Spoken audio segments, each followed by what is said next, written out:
Okay, I'm starting it, and I'll let you know as it starts streaming.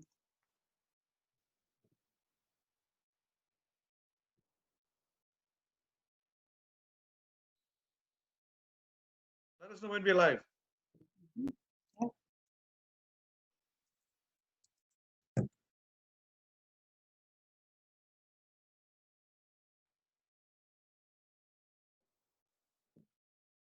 Yes, we are. Go ahead.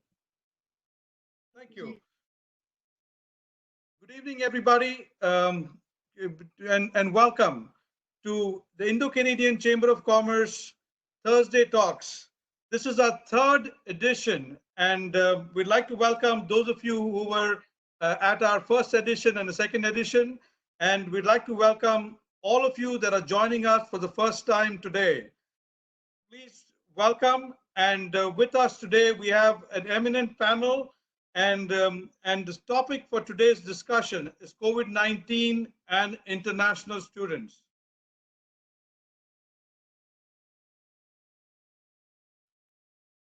So the dimension of today's issue, the international students, there are nearly 600,000 international students in Canada. It's a huge number, and when I was doing some analysis for this event, I looked at the number. That's nearly 2% of Canada's population. It's a fairly significant number. It is a number that people have been talking about. It is something that people have been talking about for other reasons as well. International students pay double the amount of fees for Canadian education. Are they getting adequate support from the government during the crisis? And should the government and the educational institutions do more? So we are going to talk about that, and also today, as part of this discussion, we also want to introduce the ICCC Small Business Assist Program. This is a small business program that we at the ICCC started we introduced this at our first event, and at that event, we announced this is what we're going to do. So what we do is we have a group of volunteers from within the ICCC membership that are experienced people in different industries like finance, HR, technology, and we provide 30 minutes of free counseling on the phone. So if you're a small business and being affected by COVID-19, you can send an email to ICCC@icconline.org with the subject heading of Small Business Assist Program, and we will connect you to one of the volunteer experts, and they will help you at least get you out of a hole that you might be in, and help you and lead you in the right direction. It's something that we started. I'd like to make sure that more people use it. So today we will have presentations from Apoorva Srivastava, the Consul General of India in Toronto, Ananya Mukkerjee, the Provost of University of British Columbia, Okanagan, Prashant Srivastava, Director South Asia for Seneca College, Michael Vourakes, Director, Cestar College, and Pramod Goyal, who's going to do a bit of analysis and also going to manage a Q&A. The Q&A is what we call Hard Talk with Pramod Goyal. Those of you who have watched BBC Hard Talk, we're trying to keep our standards quite high, and so we want to make it on the same level as the BBC. Last but not least, we will have a Q&A with the audience. Those of you who are watching on Facebook Live, all you've got to do is ask your questions in the comments, and then one of our volunteers will take those questions, bring it to me, and we will ask those questions directly to our panelists. So we have a disclaimer. Obviously, we are a social organization, so all the information provided at this webinar does not constitute legal, tax, or accounting advice, but is designed to provide general information relating to business industry. The views expressed by the panel members are their own personal opinion and do not necessarily reflect the official position or policy of ICCC. Without further ado, I'd like to go into a little more detail about Mr. Srivastava. Ms. Srivastava is the Consul General of India in Toronto, and she will speak on the efforts the Indian consulate has undertaken to alleviate the adverse impact of COVID-19 on international students from India. So over to you, Ms. Srivastava, and I think there's a lot of people on Facebook and around also members of the Indo-Canadian Chamber of Commerce that are waiting to listen to you. Over to you, ma'am.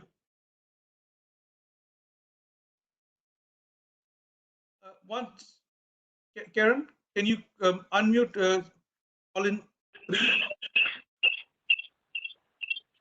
Thank you. Good afternoon, all of you.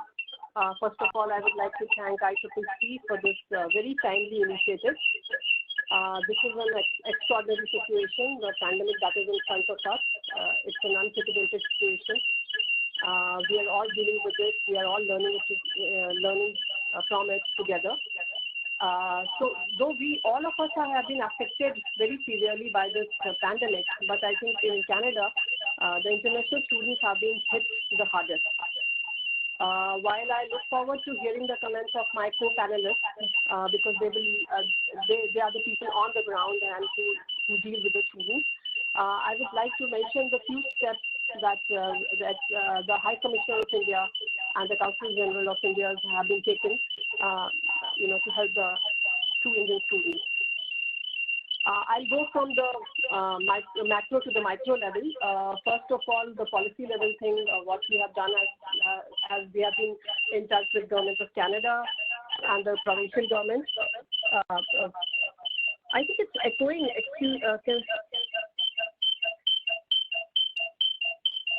Yes, Apoorva, I think you have, sorry to interrupt, I think your two speakers are working. So maybe one microphone needs to be switched off.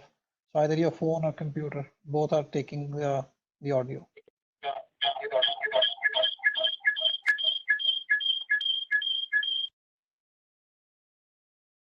Fine now? Hello? It's better now, yes. It's better? Okay. Sorry for this.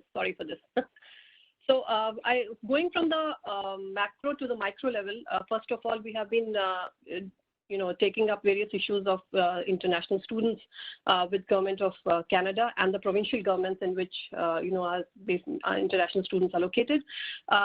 So our High Commissioner has written to all the premiers. They are in touch with Global Affairs. We are in touch with all the provincial government to take up issues like extension of visa and permit, the deemed extension of the visa, extension of validity of the biometric requirements. Then, more students should be involved in the CERB program or any other, welfare programs announced by the government. The international students should be part of that. Secondly, we have also been in touch with various universities and talking about the welfare of the students. And I'm really heartening to tell you that the response of all the universities has mostly have been talking to them on a regular basis, and it has been extremely positive. They have not only allowed students to stay on in the hostels, but also providing bursaries, groceries, and other even small checks, online checks for their daily requirements. So it's been very heartening to interact with universities and get to hear the welfare of the students. Thirdly, there has been a lot of participation from the Indian associations.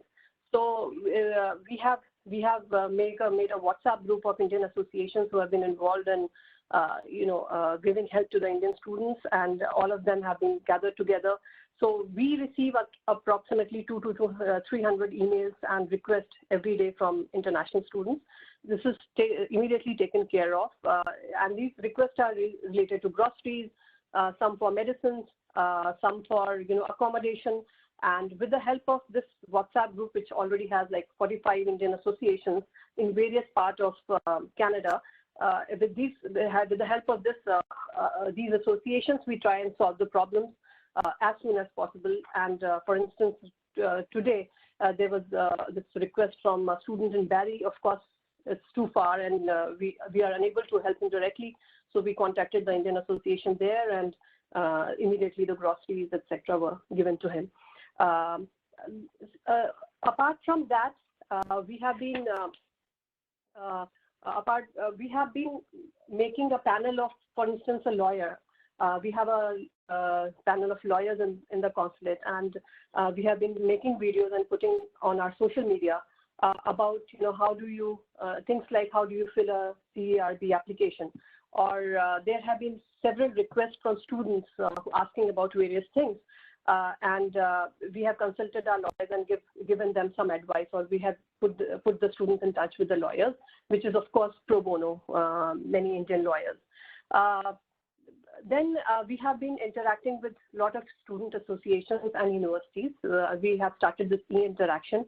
Every day I interact with at least 2 to 3 universities and colleges. Today we have done it all over Canada. And from there we get to know the direct feedback of students. So today somebody told me, today we were interacting with Mohawk College, and they told me that today the provincial government of Ontario has announced $500 for each of the students, giving this bursary from the provincial government. So they had few problems which we have asked to send us an email, and we are in touch with them, and we are helping them in whatever way is possible. We are in the consulate. We have established 3 emergency helpline numbers. One is dedicated to students, but of course the students can call in all the 3 emergency numbers. And as I already told you, we get 200 to 300 emails every day. We get around 200 calls every day from Indian nationals, including the Indian students.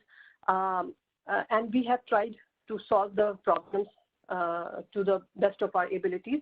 Of course, many other queries on when will the the commercial flights be, when will the commercial flights be allowed to land in India, which of course I don't have any answer of, because that will depend on the ground situation and the current situation at that point of time in India. As you know, it's an evolving situation, and it will. We really don't know. Nobody knows when this will happen. But definitely, this is one of the most important questions. But other than that, we have been helping out students as and when they have been contacting us. Of course, there have been around 10 Indian students who were corona positive, and they had contacted us, and we had mobilized resources and through Indian community to help them out, to give them groceries, to give them masks, to give them sanitizers, and so that every day somebody was dropping food at outside their door twice a day. So all these things we are trying to help out as to our best possible way. Just wanted to say to everybody who is listening to this Facebook Live that please don't be in a hurry to go anywhere. Even if you have a chance to go to India right now, please be wherever you are. Stay safe. Stay at home, and please keep on following our social media and our website. We keep on updating a lot of information, and keep on writing to us. In any queries, you please write to us, and we'll try to respond in a way that is possible.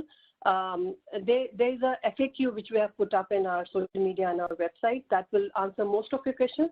But if any specific problem you have, you want us to take up with the university, you want to take it up with the government of Canada, you want to help, need help in some grocery, please write to us, and we are there for you. It's just, in the end, I just want to say that please consider the consulate and the High Commissioner here as home away from home, and we are always there for you. Thank you.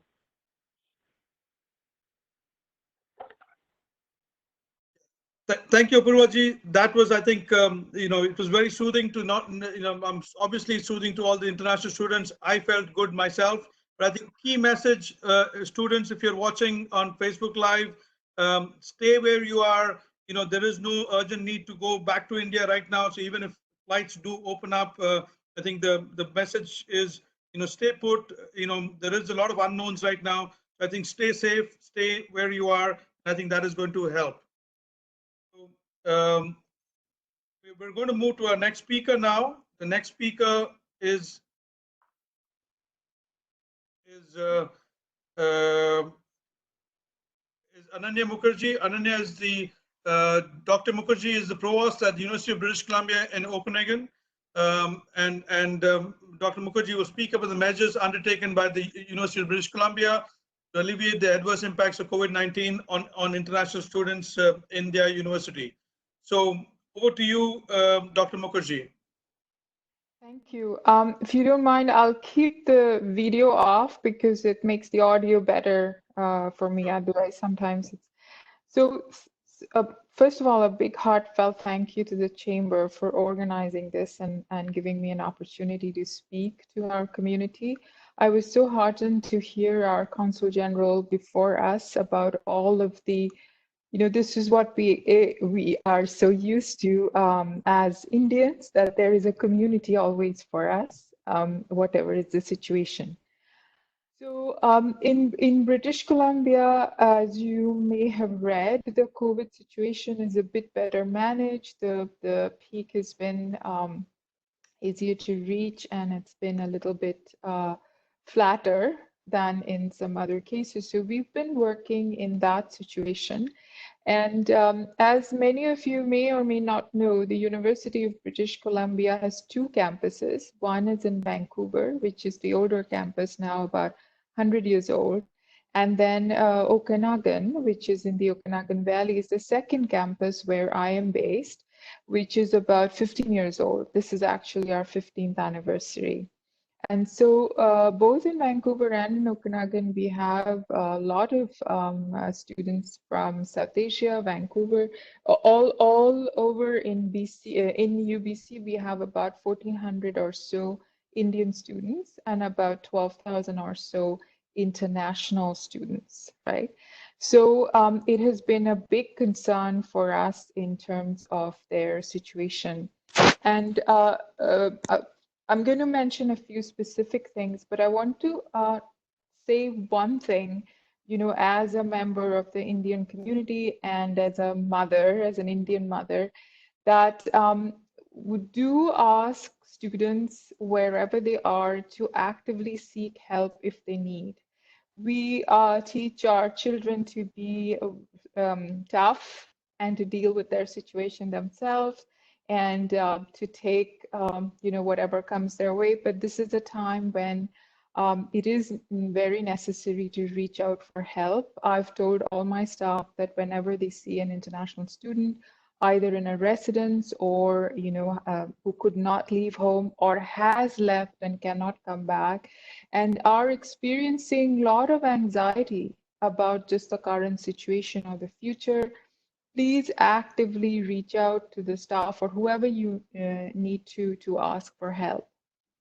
And so this is a very important thing to reinforce to everybody, that we are not alone and we cannot fight this situation by ourselves. So for the students, the first thing we did, like I think I saw it in the rest of the presentation, is set up an emergency bursary. And I'm very proud to say that the push for the bursary with a very solid contribution has initially came from the Students' Union. And the current and outgoing president of the Student Union happens to be of Indian origin as well. But again, the Students' Union is led by a lot of international students. And so we set up the emergency fund very quickly, and that is open to all students, including international students. And there was a big concern expressed that, we will have our, the government programs, but the university must continue to support the international students. So this is about a $3.5 million fund at UBC. And then the second phase, the second bit of support came from CERV, and yes, I'm very happy to hear that the consulate is helping students to fill out those forms. We are also doing that. Our financial advisors are helping students with that. The third important thing was to actually to talk to the students about all the immigration related relaxations that have been made for international students. So if they have gone away, cannot come back, it does not affect their permanent residency path right now. How best can they take courses? What's the best way to continue their education? And when the transition to online happened suddenly in March, students were very afraid about whether different kinds of options will be available for them. So through our senates, we worked very quickly to create options where if students either could not take the exams as they had planned or felt that because of their uncertainty and anxiety, they couldn't perform as well as they thought they would. For Indian students, performing in exams is a very important thing. So we tried to come up with different kinds of academic standing options where they could defer, they could take an exam later, they could take a course on a pass-fail basis, with the view that they do not lose their credits and they do not lose any money that they have paid. And at that time, one of the biggest concern our students had was, would summer curriculum be available online? And as of now, both summer term 1 and 2 we have made available online, and we are thinking of what can be done for the fall. We are waiting, obviously we have to be guided by our public health authorities about when and under what circumstances we can offer courses. So we are working with that, but everybody's focused on this notion that students must be given some way to continue their education wherever they are, whatever is the situation. So this is really what we are focused on. Now, some students have had to remain in the residences. So in both of UBC's campuses, about 6,000 or so students have remained on the residences because they could not go anywhere. And a large percentage of this is international students. So even under all of the work from home rules and so on, the student services, food services, certain level of counseling services, everything has remained open on campus, as well as all kinds of online services we have continued to provide. Just to make sure that students are not in a difficult situation.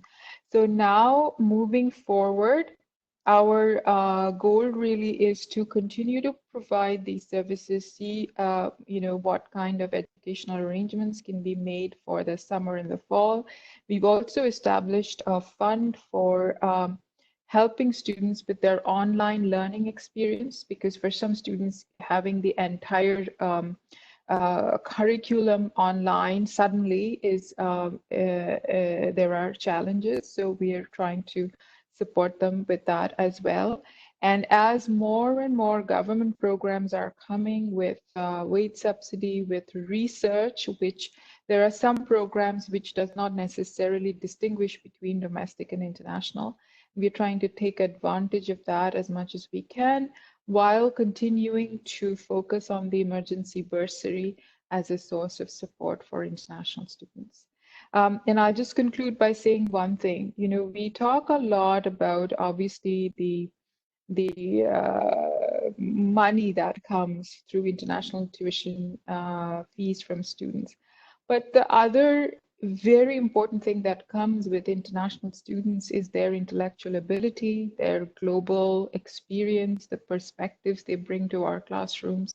So it is very important to assert at this time that Canada and Canadian universities really value what our international students bring to the classroom, to the universities, to our society, and then as they become immigrants and some of them choose to stay back. So I'll stop there and happy to talk to you after.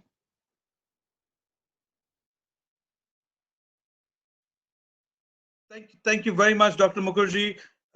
We will have questions at the end of this session, so please hang in there. And we've already got questions coming up through chat. So those of you who are still listening on Facebook Live, please send in your questions. We've got a bunch of nice questions already, but those of you who are listening, please keep sending those questions in.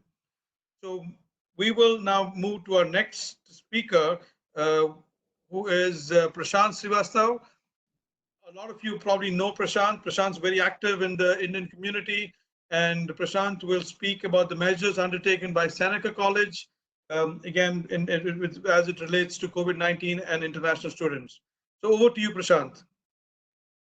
Sure. Thank you, Vijay. And first of all, I would like to thank Consul General of India, Mrs. Apoorva Srivastava, for her extensive outreach with the Indian community for Indian students. I have never seen a Consul General being so reaching out to international students, to universities, and be proactive actually for student affairs.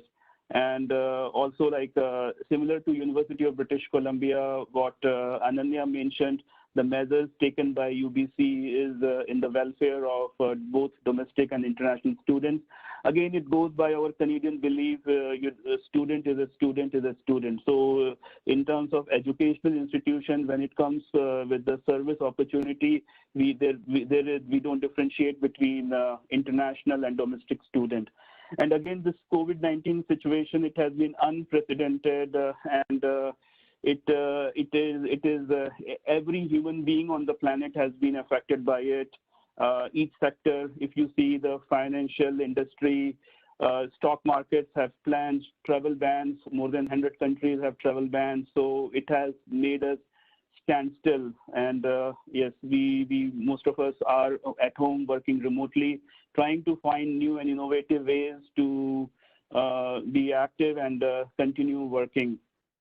So as again, this unprecedented situation has led to Canadian Immigration Department also take some measures in the support of international students.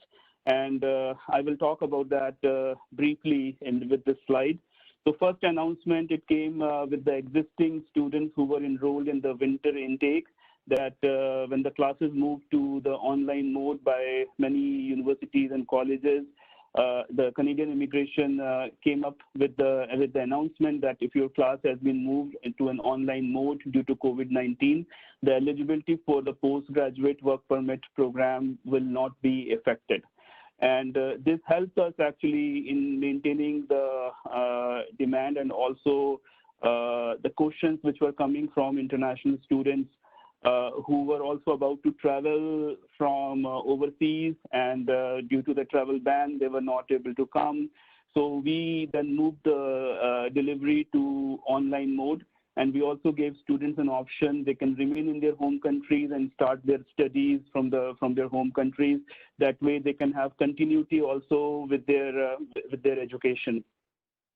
So the law says, the new policy temporary measure says if 50% of the program has been completed online, and the students who have obtained the visa who are outside of Canada are unable to travel, they would be eligible for future postgraduate work opportunities in Canada.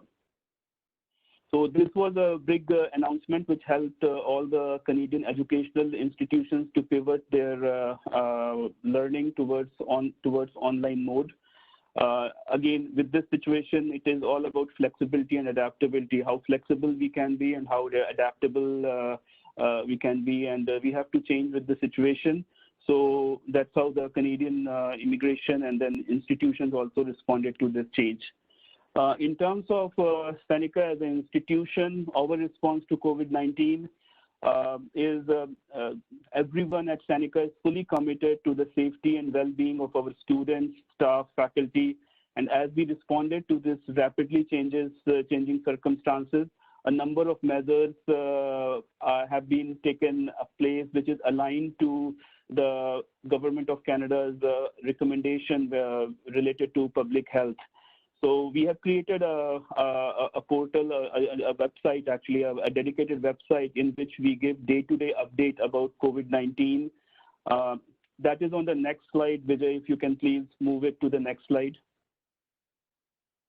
The next slide, yeah, thank you. Seneca's response to COVID-19. So as I said, we have created a dedicated website through which we provide update to our students and also to the external community what steps and measures Seneca is taking. And one of the major measure is that the summer semester, we have moved it to the online delivery.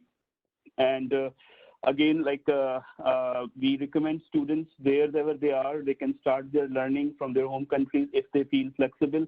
At the same time, we are giving students an option to defer to the next day intake. So in case international students, they are not able to come, they can write to us. We are trying our best to accommodate them for the next available intake. We also suggest international students to make use of Government of Canada's website for any travel advisory for booking their travel plans, as at this time the Government of Canada requires anyone entering Canada from another country to self-isolate for 14 days. Also, we recommend any international student who is planning to come for overseas to buy travel cancellation insurance also, in case the travel may get postponed or may get further delayed. So yeah, I mean, these are challenging times for all of us. And from Seneca's point of view, we have been pretty, our outreach has been intense with the partnership with Seneca Student Federation, Government of Ontario. We have committed more than $2 million to students experiencing financial stress due to COVID-19 pandemic. We created a COVID-19 relief fund, and international students and domestic students, they both applied under that fund. Over 9,000 students have received the aid so far. And college was also supporting students to provide them with laptops. Over 1,200 laptops have been given to the students who need help with technology learning. At the same time, in the community as well, we have donated personal protective equipment and also essential supplies to 3 GTA hospitals. So overall, our outreach has been holistic in that sense. And I will welcome questions as it comes after the presentation. So I think we can give it to Michael now. Thank you. Thank you very much, Prashant. I think that was a lot that you're doing at Seneca, and obviously I think people listening would have questions, and we will bring those to you. So we will now go to our next speaker. Again, somebody that a lot of us at the Indo-Canada Chamber of Commerce already know, Michael Vourakes. Michael is the director at Cestar in Lambton, and Michael, would like to hear what you and Cestar and Lambton has done with in regards to your students, many of whom are international, and how you've been able to cope with this. So over to you, Michael. Michael, I think you're on mute. Okay. Thank you very much, Vijay. Good afternoon, everyone. Consul General Apoorva, Chair, Vijay, esteemed panel members, good afternoon. My name is Michael Vourakes. I'm the director of Lambton College in Toronto. It's a public-private partnership between Lambton College in Sarnia and Cestar College, a private partner here in Toronto. These are unprecedented times, and they are very difficult. But like we say to our students and to our staff, in chaos, there's opportunity also. So we have to be positive. We have to listen to the rules. We have to be very, very innovative during these times. We are innovative because all our programs are being offered online, and returning students and new students are starting May 19th. What we've done specifically for our students is that we've moved the payment deadline, which was originally April 13th to May 8th, to help our students for the summer semester. We're also providing an emergency loan to students who are eligible to register for summer 2020, but cannot, fulfill their commitments, or they want to go back to their own home country. We also have an emergency bursary program, which is a non-repayable fund that the student is eligible to apply for. And the applications for this fund close tomorrow at 4 p.m. And we're getting all sorts of requests from students about their situations and what's going on. We also, most of our programs have an experiential learning opportunity in the fourth semester. So some of the students have been impacted because they were going to do co-ops and their employers either shut down or they're laying off employees. So we're offering the opportunity to our students to do the Workplace Integrated Learning course, which is a simulation. And we're extending their payment date till August 28th from April 13th. So we're trying to give them more opportunity to pay their fees.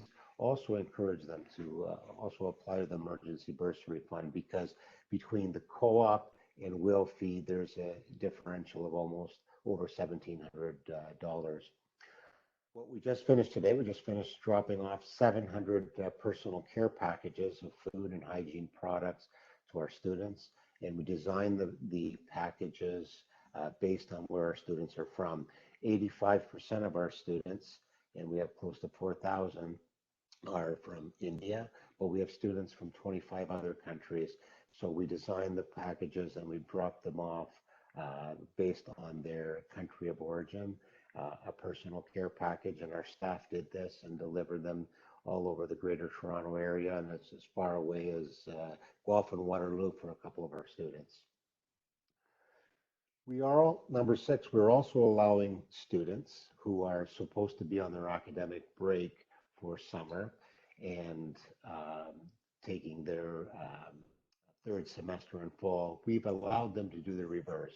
So they're currently in second semester now in winter, and they're supposed to be on break. So we're allowing them to take their third semester in summer and do their break during the fall term. All students are encouraged to follow their program map, and it's a critical thing that they do in order to qualify for their postgraduate work permit. So the program is, all our programs are 2-year programs. 80% are postgraduates and 20% are undergraduate, 4 semesters in length. We have close to 19 different programs that we offer to our students. So this is an opportunity for them. Next slide, please.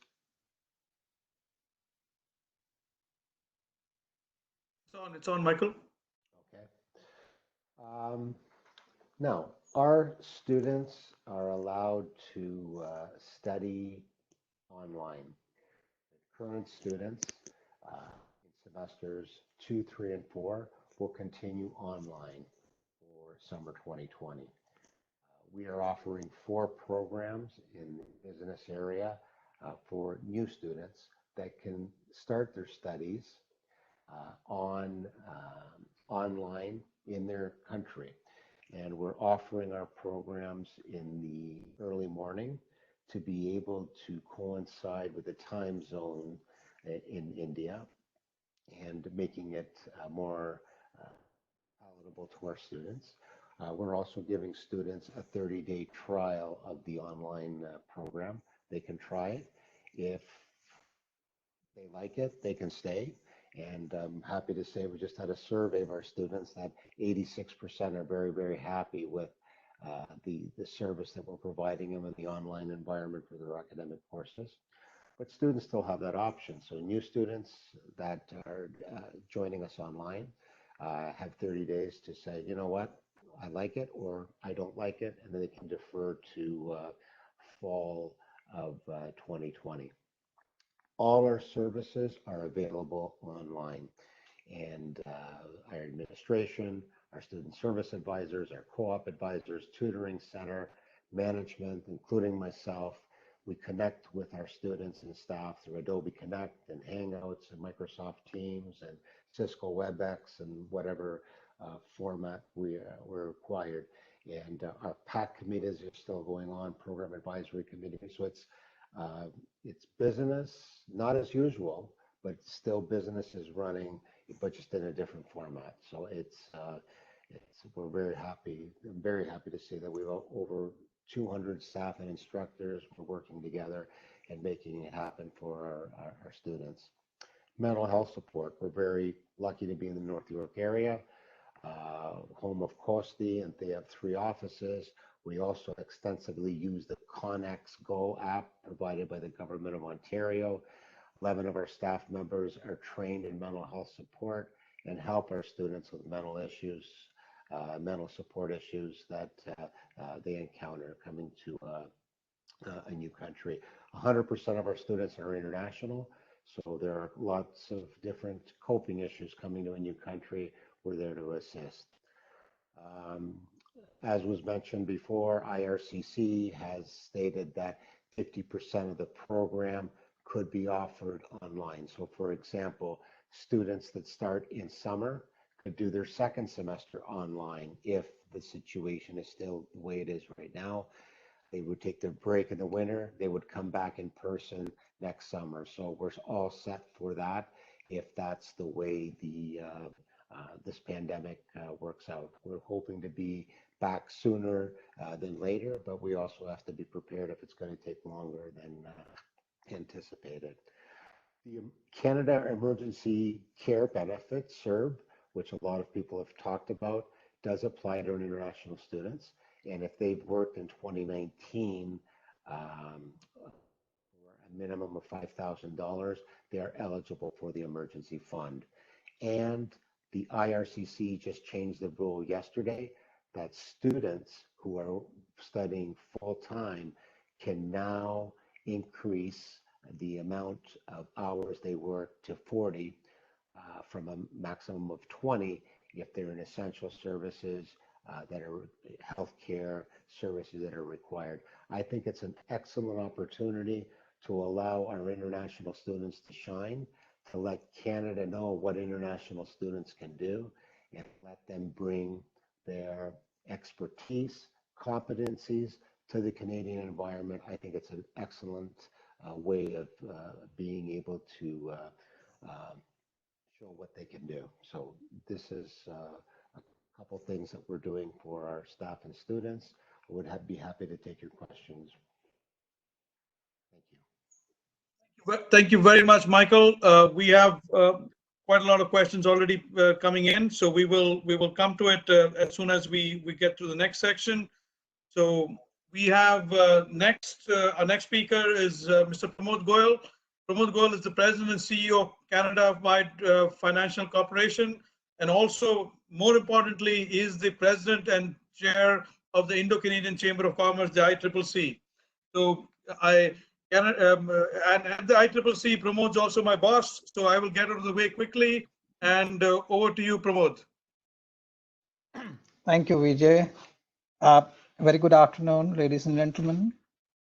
I think I will extend a very big thank you to our esteemed panel for their insight into what their individual universities and colleges are extending to deal to the students, international students, especially to deal with the current situation, and also applaud the various initiatives that the Honorable Consul General has mentioned in her remarks that the CGI has initiated to deal with the current situation and support the international students, especially from India. Like what we talk about the overall situation, let's have a look on the broader picture as to what entails when we talk about international students versus the Canadian economy. As you can see, some of the information that has been put on this slide, the Canadian higher education sector is worth about $22 billion, which is a significant amount looking at the overall GDP for Canada. And the sector employs over 170,000 Canadians. Again, a very big number. And with all this in context, if we look at international students, there are almost 600,000 currently in Canada. And out of that 600,000, almost 37%, or roughly about 225,000 students are from India alone, which is a very significant number, and any impact because of any development would cause concerns, especially in the Indian fraternity here. Now, I mean, everybody has been talking about this, the impact of COVID-19 on the overall economy, every business, every individual. And of course, the students, especially the international students, have had an added impact because of disruptions to the academic program. And a lot of programs have internships, which are normally during the summertime. They have been either rescheduled or have been canceled because most of the businesses, except for the non-essential ones, I mean, essential ones have been, locked down. So of course, the opportunities for internship are curtailed. And one of the other aspects that I think a couple of panelists have already alluded to is the option for international students to work during their academic sessions. So that also has been kind of taken away because of closure of businesses. So students don't have the opportunity to earn while they're studying because businesses are out. And as we all know, students normally are living in rented accommodations, shared accommodations where multiple students are living together.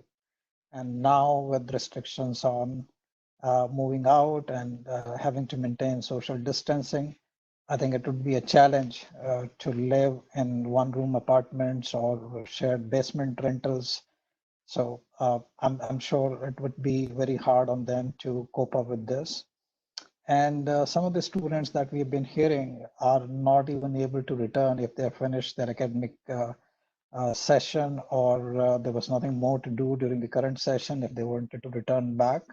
That opportunity is also it's not there because of travel restrictions and lockdowns in their home countries as well. Now, the other major challenge that, of course, these students are facing with, as we're hearing on a regular basis, is definitely shortage of money, no access. Since they're stranded, they were working earlier, most of them, and now they're not being able to work. So cash is very tight. And I mean, on a larger perspective, again, I think Vijay also started the session when he mentioned about this, that international students, I mean, if we look at invariably pay a much higher tuition fee than the domestic Canadian students. And so in case of situations like this, I mean, they would definitely expect that there is some support from the institutions, from the government, and from any other party that is involved and could probably facilitate some help that would be desired. So can we move on to the next slide, Vijay? Yes. So look at the current scenario in terms of, I think universities have given their perspective. We had three eminent panelists from different colleges and universities sharing their side of what the institutions have been doing. Let's look at a quick look at what the government is doing. I think the major initiative beside all the other ease that the government has offered in terms of work permit extensions or stay extensions, changes to the program work permit conditions. The major cash involved benefit is the offer of CERB for international students also. So as you can see, I mean, all those students who have been working or have at least worked in the last year or the last 12 months and earned a minimum of 5,000 would potentially be eligible to receive up to $2,000 monthly under this program. But now the challenge could be those students who have not earned 5,000 in the previous 12 months or the last year may not be able to get anything. And I'm more concerned about students who probably might have come in after September 2019. I mean, they might have taken some time to settle in, to look for a job. and before March, they may not necessarily have earned 5,000, which is the basic requirement. So again, that is an area where, and I believe based on the annual numbers that we look at for international students that come into the country, that number could still be huge.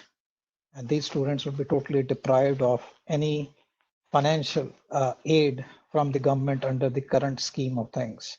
So I think this is an area where I would definitely be initiating, and we have raised our concern to the concerned departments if this can be addressed. There is another welcome move. I think Michael alluded in his reference about the government having extended or removed the restriction on the working hours. So I think which is welcome move. The students can be allowed to work more than 20 hours, but subject to only working in essential services sector. So otherwise, they are also not able to extend that benefit. If you look at overall situation, there have been certain positive initiatives from every quarter, whether it's the government, from the university, from the colleges, and I think all appreciative steps. And a lot of non-government organizations are also extending their support to the international students in terms of, as the Honorable CG was also mentioning, the various supports from Indian associations and NGOs in terms of supporting the students for whether it is their daily grocery needs or medical needs or other areas of support.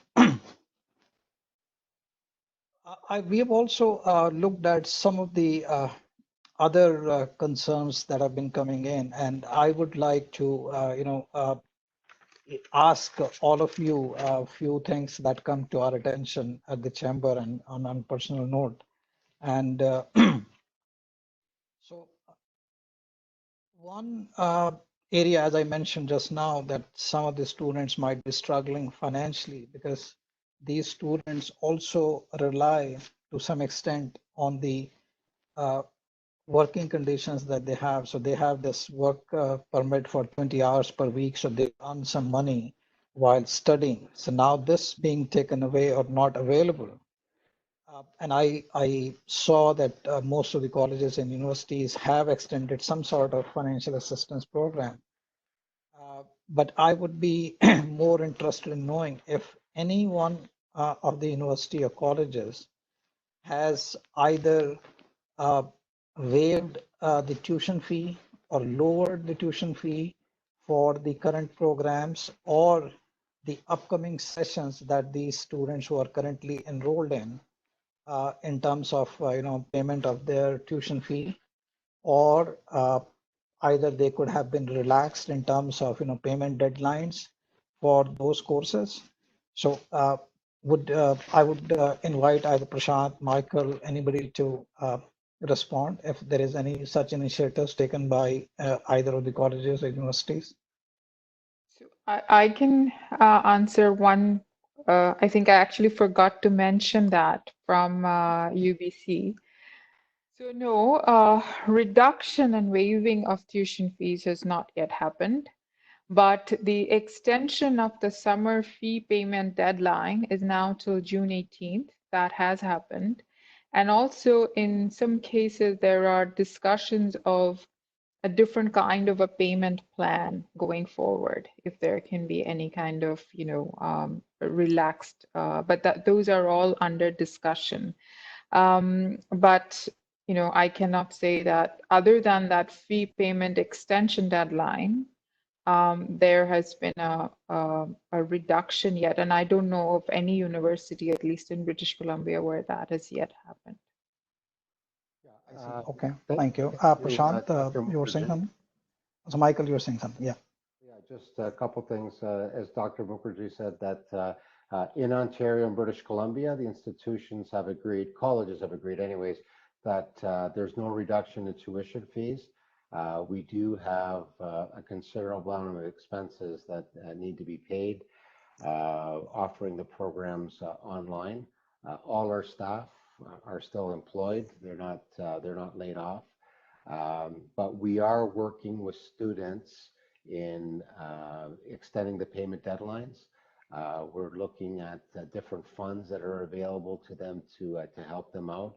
And plus, there's a lot of opportunities out there to work in different areas, in different segments, in different industries. They're looking for help. So there are some opportunities out there. And that's what we direct this students to. We have an extensive co-op and employer relations department, and we're finding out that while some industries are shut down, other industries are looking for people and need as much help as they can get.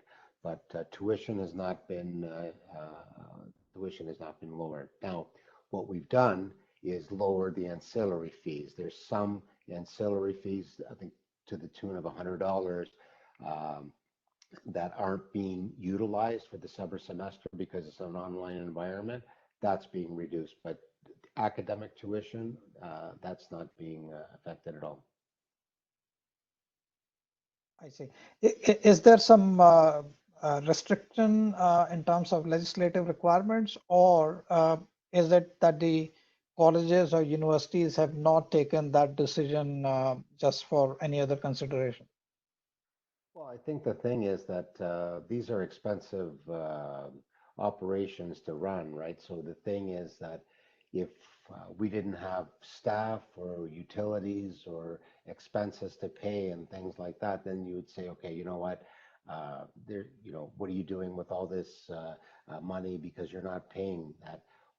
This is an area in the ancillary services where we're saying, okay, we're not having a graduation, we're not having bus services, we're not having various student events, and then because there's no cost to us, we're giving that money back.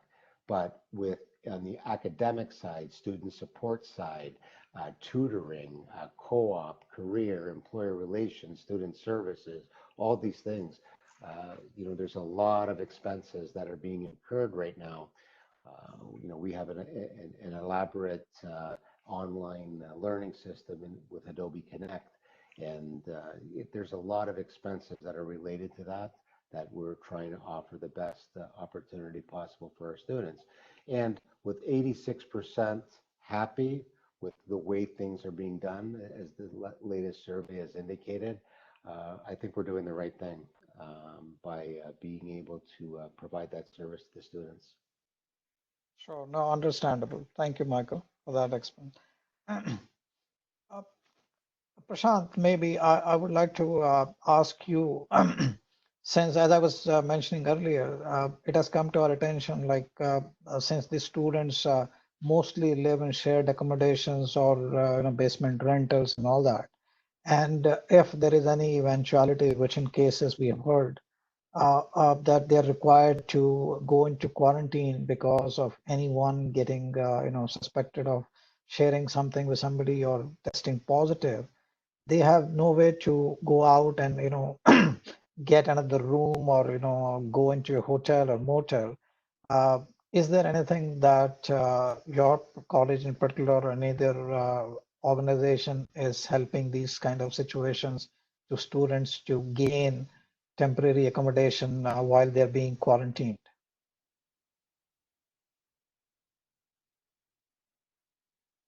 You're on mute, Prashant, I guess. I think it's unmuted. It's yeah, is it, we can hear you now. Thank you. Thank you. So international students, they have their health insurance policy.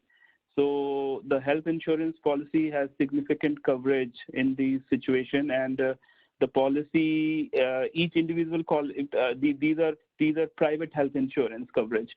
So through which they have these benefits through which they can access. And like in Seneca, there is a provider called Mukkerjee, and they have put together a package in case of these urgent situations in light of COVID-19, student can access. But in terms of college providing any assistance, as of now, we haven't come across a case, so I won't be able to comment.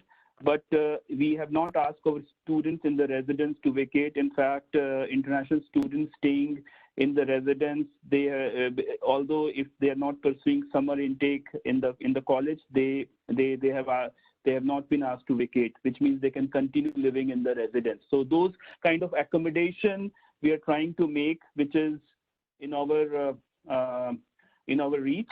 But as far as for quarantine and all, like these things are under discussion. So the student service department and all the different other stakeholders within the college, they're discussing it. And I think as we move forward, we will have measures in place about it. And having said that, let me also highlight an important point here in the global arena, because if we look into international students coming to different countries, I think the way the Canada has taken its approach is exemplary. So, for example, if you see the policies with Australia, with the US, Canada has been more compassionate and have been more welcoming to international students. And we have received very positive reviews and feedback also from international students about the measures which were announced by the Prime Minister, that under which international students are also eligible for CERB benefit. And again, it endorses the view that a student is a student is a student. So we are very thankful to the government also coming out in support of our international students. For sure, Prashant, I 100% agree. I mean, a lot of measures that have been taken by the government and especially colleges and universities are definitely worth mentioning and applaudable. And in fact, just to quote, I was reading an article yesterday from India Today. There was a study that got published on, I think, 20th of April by an education portal. So a survey was done just last week, and 91% of the respondent students who were aspiring to go for international studies. So 91% are still interested in going abroad and studying, and Canada is one of the top destinations for them. So that shows that in spite of all the concerns and the pandemic situation and all the disturbances, still there is a growing interest of students to go abroad and study. I mean, I'm talking about Indian students, and Canada being one of the hot countries for them, for sure. Another question, which is ancillary to what I asked now. I think in the revised scheme of things due to the pandemic, the government also came out with a proposal that students who got their study permits issued after March 18th, they are required to undergo a 14-day mandatory quarantine once they arrive in Canada as of now. So are the institutions in any way or shape extending any sort of help to these prospective students who are about to come in terms of helping them get those kind of accommodations settled for at least to tide over the quarantine period, because they will not be able to just go out from the airport and look for some accommodation? Is there something that is being looked into? So I can respond to that. Because a lot of students have left the residences, there are places in residence, and that is what is under discussion now. Also, interestingly, because tourism has really dried off, alumni or people connected to universities who have access to or own hotels or motels have actually offered to help this kind of a self-isolation plan for people who are in need. And so there are discussions around helping students with that. But there are also significantly emptied spots in the residences. The challenge, there are some kind of, there's several challenges around the actual areas and the isolation requirements, but everybody's trying the best possible way to help students under this kind of requirement. And the other thing I wanted to answer to your previous question, there's also additional monies being added to international awards and scholarships. That's something we are doing at UBC, more awards and more scholarships. And also, I think Michael was mentioning this expansion of job opportunities. So there is a wage subsidy program. So we're currently waiting to hear, I don't know if we have heard very recently, whether universities can hire their students. So then, because the economy might not provide them jobs, could we use the wage subsidy to hire our students? This is actively under consideration. Also in British Columbia, the work study program allows us to hire international or domestic as we want. There isn't a restriction. So there is a, we're looking into whether the work study program can be expanded so that students have work opportunities to supplement their income. Those are very positive. Thank you, Dr. Mukherjee. These are very positive news that we can share with the student community. And of course, I mean, as I see, there might be some help that can be extended.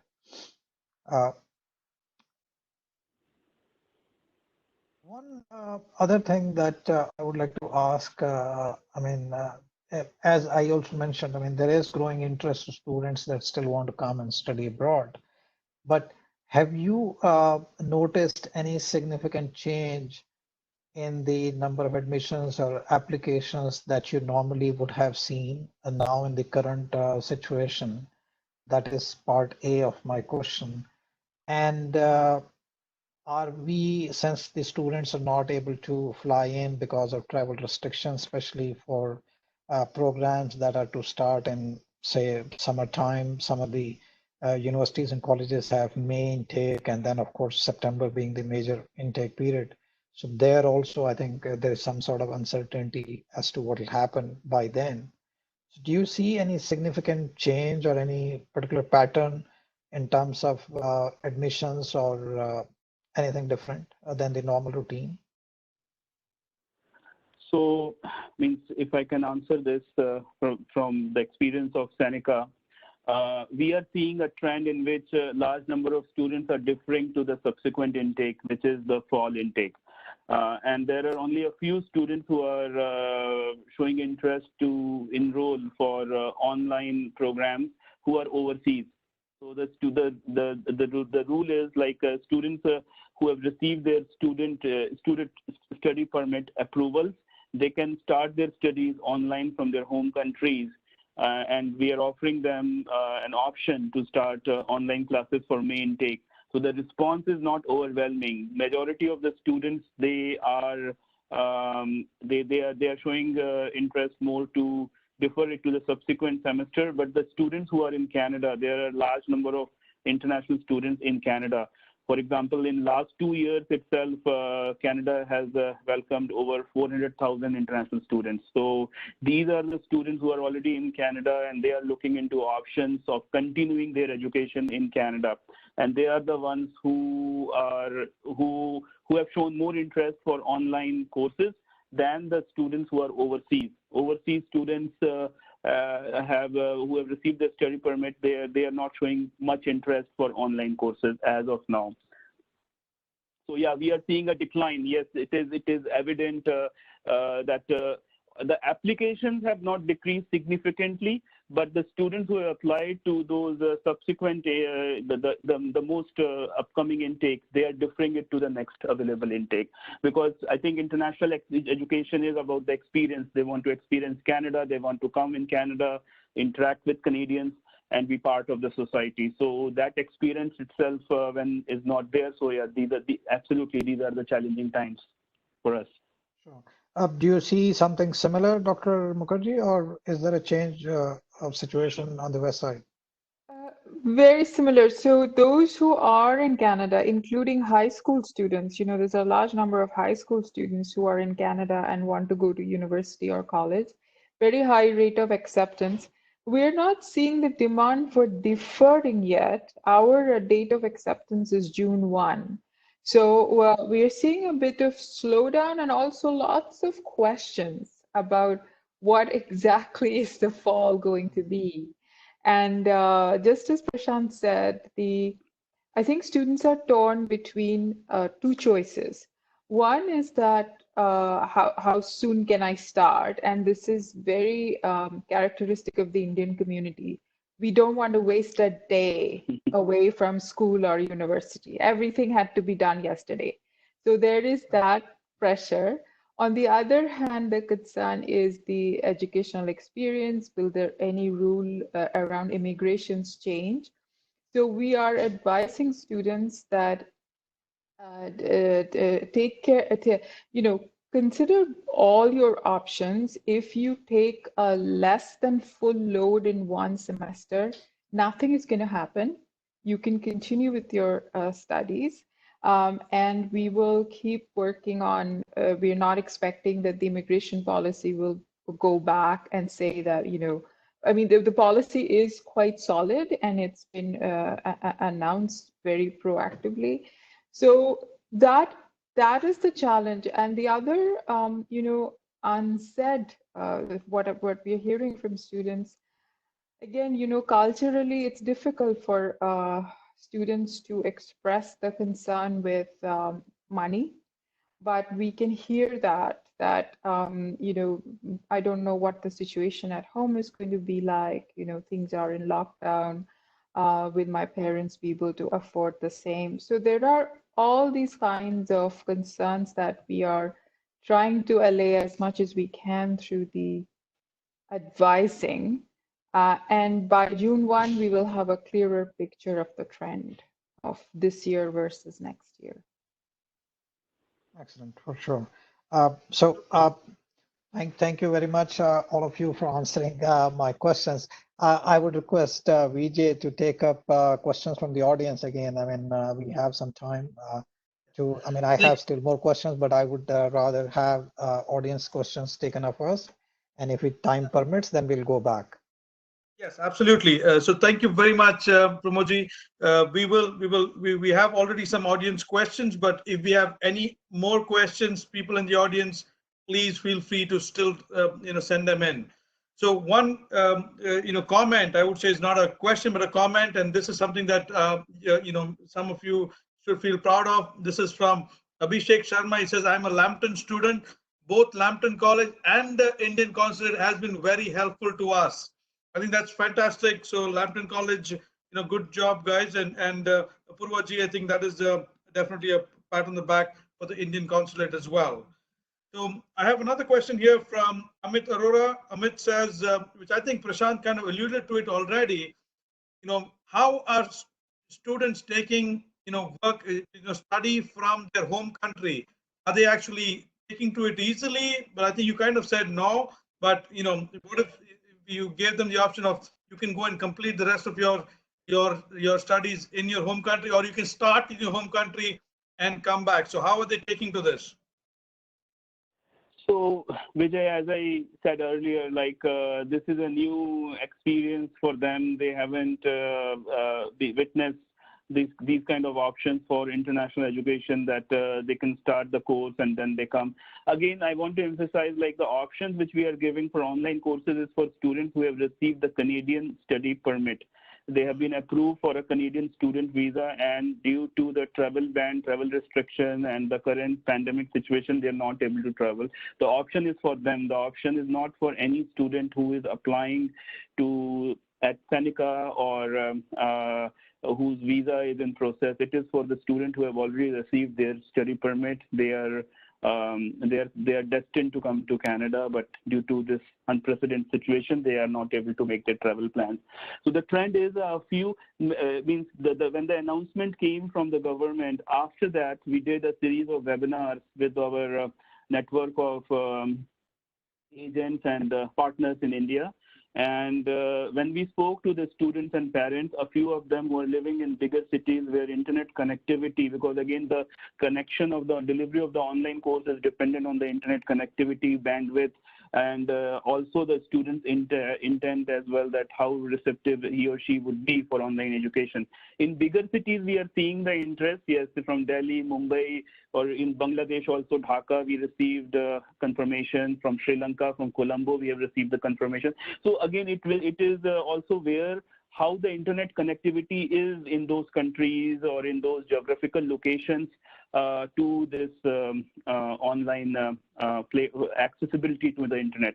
So if it is a bigger city, we are seeing interest. Yes, the students from those cities, they're receptive to online education. But we also have received responses from students who are in remote areas. They would say that they Nepal, for example, Nepal. So the students who were admitted at Seneca from Nepal, from them we received this request. They won't be able to start online due to the internet connectivity. So it is varied, but trend, I would say that majority of them, I would say they are deferring it to the next subsequent intake through which they can come physically in Canada, and a small number of them, they are enrolling for the online course. But again, it's a new change, and it will take time also for them to adjust to the new change. So let us see. I think our deadline is May 5th. So before May 5th, whatever numbers we have it, then we will have a data to forecast the trend, that how many percentage of students enrolled for the online courses for the May intake. Thanks, Prashant. And similar question to you, Michael, and just an additional question somebody else asked. Now, for the work permit, now the hours that they work in India or they spend in India will still count. I think that's what the latest rules said. But we have a question here about PR. But does that still count to PR? Is there enough information about that? And I don't know if anybody knows. And Michael, similar question to what I asked Prashant. What do you see at Lamprey College? Are people taking this work from home, work from home country? Are they taking to it? And is there anything that is holding them back? Could it be PR or the work permit? Yeah, thanks, Vijay, for your question. I think Prashant eloquently stated the same position that we have. Students are cautious about doing it online. They can do it online, so it would be like, let's say for India, for example, they would take it as a night class, because if we do early morning classes, it's the evening in India. So they need to have an internet connection that they can stream. Like if they stream Netflix, they can access our courses. We have an extensive system with Adobe Connect. All our instructors are trained in it. They have the teacher training of adults. Our staff are very prepared to do it, but students are cautious. A lot are deferring to fall. Some are taking us up on it, and that's why we offer the 30-day trial period. Does it work for them? Do they want to take it? Do they want to defer to fall? For immigration-specific questions, we have an immigration counselor on site, 2 immigration counselors on site. Also, many of our staff are working on their RECIA certification, so they can offer direct, with immigration direct advice on that. As you know, if you're not a lawyer, immigration counselor, or RECIA, you can't offer immigration thoughts. That's the way the law is here in Canada. But very happy to say IRCC has said that they can start in their own country. If they have a study permit as of March 18th, they've been accepted into the summer semester, they can start online in their country, and that time will count towards their progress, towards their academic certificate. Thank you very much, Michael. We have a question here. This is probably for Apoorva. Apoorva, if you're still there. The question is from Mr. Verdi.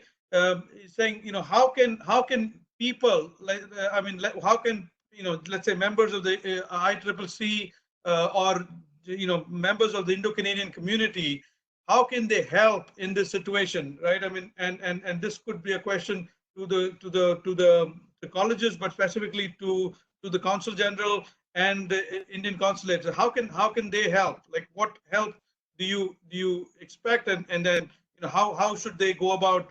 If we've got volunteers wanting to help, how should they approach this?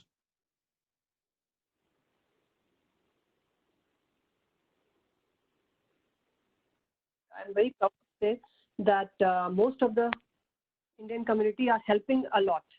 So if somebody wants to really help out, I think the best way is to write to us in what way they can help, because I can give you 4, 5 broad categories where we are needing help. One if you want to donate some money to various organizations who are already doing things. Secondly is in way of groceries and cooked meals. Thirdly, medicines, or if you're a doctor, you can help prescribe, because for instance, there are a lot of old elderly people who are here to visit their children from India, and they are Indian citizens. And due to this the situation, they couldn't go back, and their medicines have finished, and they can't buy medicine off the counter, so they need prescriptions and medicines. So of course, if you're a doctor, if you're a pharmacist, you can help in that way. Of course, we need a lot of volunteers, so please, whatever you can do, little, however small, however big, please write to us, and we will connect you to the right person. I mean, the right association with whom you can work. Thank you, Apoorva. We have another question here. This is probably a little bit of a logistical question to the colleges, and it got me thinking here as well. It said if all the students defer to the next semester, so the next semester you will have double the students, right? So how are you going to manage that? And maybe this question is Ananya, Dr. Mukkerjee, if you want to take that. If everybody differs, there's going to be double the number of students next semester. We are planning for that. So but the deferment happens. So I mean, I think we are not expecting a full 100% deferment, because even within the composition of international students, there are different kinds of students. But we do think that if we are going to project from the kind of questions we are getting, the proportion of questions about deferment, that level of deferment we can manage. That's very much the thinking right now. And even domestic students are shifting are thinking of sort of combining the online options with the in-person options, so to speak, when they become available. So I think overall there will be a balance of the actual number of students that is likely to be on campus, even with deferment. And I think every university is projecting that. But also I would like to say, I don't know that we have a lot of choice, because American universities are almost automatically giving deferment, right? So I don't know that we can not do that. And UBC has a policy also that deferment under legitimate reasons have to be honored. And if global pandemic is not a legitimate reason, then what can we say? So yeah, it will be tough, but we will plan for it. Yeah. So Dr. Mukkerjee, again, just on that line. So I think the question, now that I read it all in detail, is probably could it be possible that if somebody asks for deferment, the college then says, we are full for the next semester, and you defer it even more? Could that be a possibility? And then I'll come to Michael and Prashant, the same question. But what would you say? No. Would you be say house full, and we're pushing you guys to the semester after that? No. If the student gets a letter which says your admission is deferred to next year, then that will be we cannot then go back and say no, sorry. Right? And we will have to plan new admits. If there is a constraint on capacity, right? In some programs, there may be, in some services, there may be, we have to plan accordingly. If the student is given such a letter from the university, we would have to honor it. Because it matters from particularly in Canada, the immigration, the path to permanent residency, everything depends on this, right? So we would have to honor that. Thank you, Dr. Mukherjee. So, Michael, do you think, maybe the question is to students, is there a risk of doing a deferment? Could they get deferred to two semesters? If they request a deferment, are you guaranteeing that they will get the deferment to the next one and not go to the next, one more semester? Thank you, Vijay. Great question. We're prepared to offer the programs online. So we're prepared for the double intake, and we have the room to do that. So the traditional fall intake plus the amount of students that were deferred from the summer to the fall. So it's a double intake. I think we're prepared. We are prepared for online, and we're prepared to offer the programs online because I don't think that students can be deferred anymore. Other than that, so all our programs are there. So that's what we're doing from our school, from our college. Okay, thanks. And Prashant, I'm assuming it's the same, but you want to just clarify that it's the same with Seneca as well?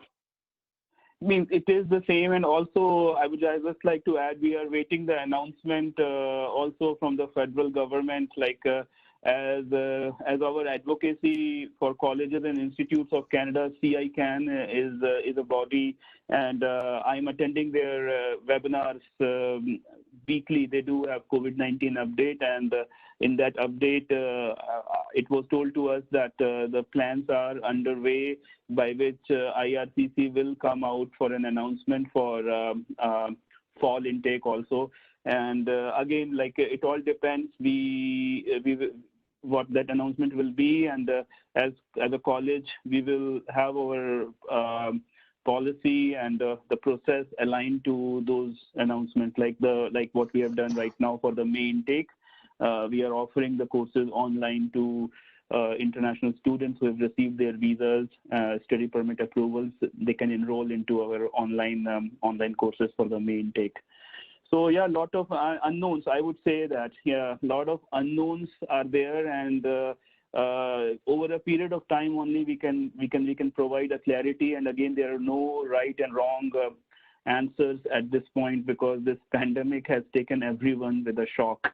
So we were not prepared. No one was prepared with this. So we are seeing it, and as time changes, like we are aligning to it to the new change. Now we are doing our outreach virtually, like with IRC, with ICCC also. Now this is a new initiative by which you are keeping your connection intact with the community. You are bringing these good discussions to the keen interest of the stakeholders. So thank you, Vijay, and thank you, Pramodji, for doing it. Really appreciate.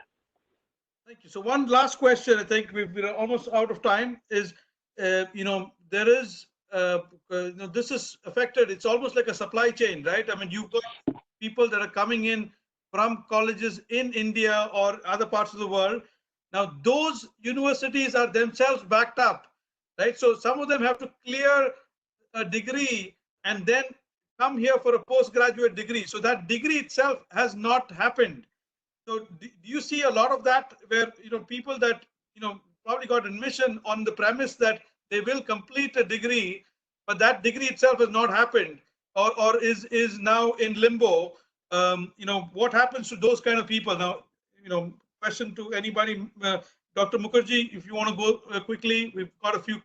Yes, that is a very difficult question. So, on the schools, because the schools are, just, we don't know what's happening with the grade 12 courses. Mm-hmm. So we have taken a decision that when the student has a certain track record and so on, that they would be given firm offers. Now, we haven't thought of international grade completion, but my admissions office tells me that the students should be very clear about their problems. So, they will try to be as lenient and as accommodating as possible, but the students need to be very clear of what they are hearing from their institutions. And any kind of formal statement from their institutions will be very helpful for our admission teams to ensure what step to take. But the general directive is accommodate as much as you can, given the student has a track record. Okay.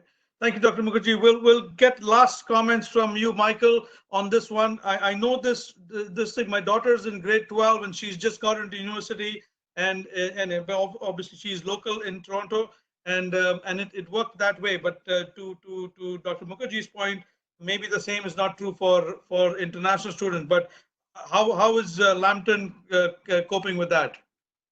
Yeah, we don't have a lot of most of our students have the prerequisites and the courses. They've completed that before they come in. So you get a conditional letter of acceptance when you apply to Lambton College. You need to have your visa. You need to have all your prerequisite requirements, which would include either high school, if it's an undergraduate course, or a university degree, if it's a postgraduate course. You need to have all that in place in order to have a full letter of acceptance extended to you. So we don't encounter that very often. We do have a few situations where students don't have the IELTS score. They're a little below on the band. So we offer English for academic purposes, and we offer them English courses alongside and let them, retry their English and see if it's improved. And if it has, then we admit them into the program. So those are some of the conditional areas that we've encountered with our international students. Okay. So thank you very much, Michael. Prashant, now that I've asked the other two, if you want to add anything on that. I mean, this is just a situation where international students have not completed their degree, but their university, their undergrad degree, is extended. Like today, there's a lot of unknowns. So we don't know when those degrees are going to be issued, but they've got conditional admission. Now, what happens next? So actually, like in Seneca, we don't do conditional admission. So our admission is a full admission. So when students are applying, we have a series of it's an online application, so they can't proceed further in the application process if the documentation is not complete.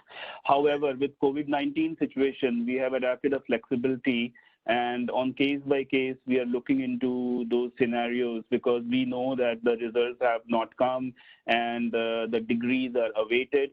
So students are writing to us, and on case by case, we are taking a call. So again, it's not like because we don't have a history or tradition of doing conditional acceptance. Our admission is a full acceptance.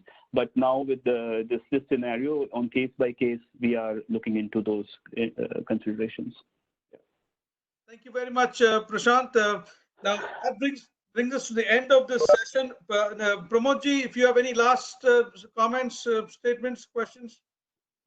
No, thank you, Vijay. I would just personally like to say thank you to all our esteemed panelists for taking the time and to be here with us to share their side of the story from what their individual institutions are doing. And I'm really thankful to Mr. Srivastava for taking the time from a busy schedule to be here with us, with our panelists today to share what the Indian government's initiatives are and our office is doing to help our student community here. Really thankful, much appreciated to all of you. Thank you. Thank you. Thank you. Thank you. Once again, thank you, Thank you all. everybody. Thank you. Thank you. Thank you. And again, if you need to know any more information about today's webinar or want to become a member of the ICCC or want to learn more about the Small Business Assist Program, please write to iccc@icconline.org. And again, this is a series of webinars. So we will have one next Thursday as well.